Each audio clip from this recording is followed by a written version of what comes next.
બજાર કરતાં પણ સરસ રાજભોગ આઈસ્ક્રીમ આપણે ઘરે બનાવીએ તો મજા આવે ને, અને એવો આઈસ્ક્રીમ જે આપણે ફરાળમાં પણ એન્જોય કરી શકીએ. તો ચલો આજે આપણે બનાવીએ રાજભોગ આઈસ્ક્રીમ ઘરે. તો એના માટે મેં સૌથી પહેલાં બદામ, પિસ્તા અને કાજુને લઈ લીધેલા છે. બધાની ક્વોન્ટિટી આશરે 10થી 12 દાણા રાખેલી છે. અને એમાં મેં 3 ઇલાયચી એડ કરેલી છે. ઇલાયચી ફ્લેવર માટે એડ કરેલી છે કે જેના કારણે આપણે વેનીલા કે બીજું કોઈ એસેન્સ જરૂર પડે નહીં.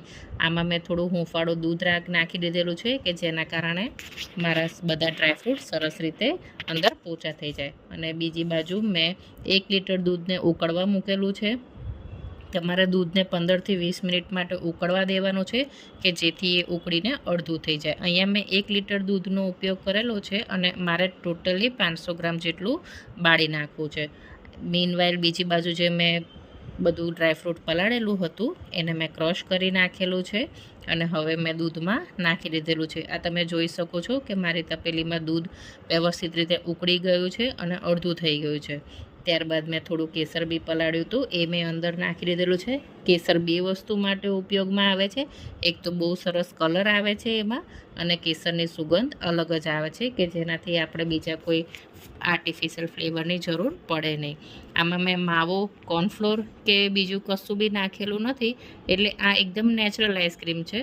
ત્યારબાદ હવે મેં 20 ગ્રામ જેટલો મિલ્ક પાવડર લીધેલો છે, જેને મેં સહેજ 2 ચમચી દૂધમાં ઓગાળી નાખેલો છે. કોઈ દિવસ મિલ્ક પાવડરને સીધો દૂધમાં નાખવો નહીં, નહીંતર એના ગંઠા પડી જાય છે. હંમેશા થોડા ઠંડા દૂધમાં એને ડિઝોલ્વ કરીને જ નાખવાનો અને ત્યારબાદ 15થી 20 મિનિટ માટે સરખી રીતે ઉકળવા દેવું. હવે જો તમારે ખાંડ નાખવાની હોય આમાં તો તમારે 100 ગ્રામ જેટલી ખાંડ એડ કરી દેવાની. અને ખાંડનું પણ પાણી થાય છે, એટલે તમારે ખાંડને વ્યવસ્થિત રીતે અડધોથી પોણો કલાક ઉકળવા દેવી પડશે. પણ મેં અહીંયા મિલ્કમેડ નાખેલું છે, જે આશરે 190 ગ્રામ એટલે 200 ગ્રામની આસપાસનો છે, 200 mlની આસપાસનો છે, એટલે મારે એને બહુ ઉકાળવાની જરૂર પડી નથી. હવે મેં બધી વસ્તુને ટ્રાન્સફર કરી લીધેલી છે. આમાં મેં કોઈ પણ જાતનું કશું બી એડ કરેલું નથી, પણ તેમ છતાં પણ એટલો ડિલિશિયસ અને એટલો સ્મૂધ આઈસ્ક્રીમ બનીને તૈયાર થાય છે. તમે ઘરે જરૂરથી એકવાર ટ્રાય કરજો. અને વચ્ચે વચ્ચે આપણે જ્યારે આઈસ્ક્રીમમાં મિલ્ક એડ કરતા હોઈએ ત્યારે થોડા આવા ડ્રાયફ્રૂટ્સ એડ કરી દેવાના કે જેનાથી મોઢામાં ક્રંચ આવે અને રાજભોગ જેવી ફિલિંગ આવે. જો આ દરેક પેલામાં આપણે વચ્ચે વચ્ચે સૂકો મેવો નાખતા જઈએ છીએ. અને હવે મેં એને પ્લાસ્ટિક રેપથી વ્યવસ્થિત કવર કરી લીધેલું છે કે જેનાથી આપણે આપણા આઈસ્ક્રીમમાં આઈસ ક્રિસ્ટલ બને નહીં.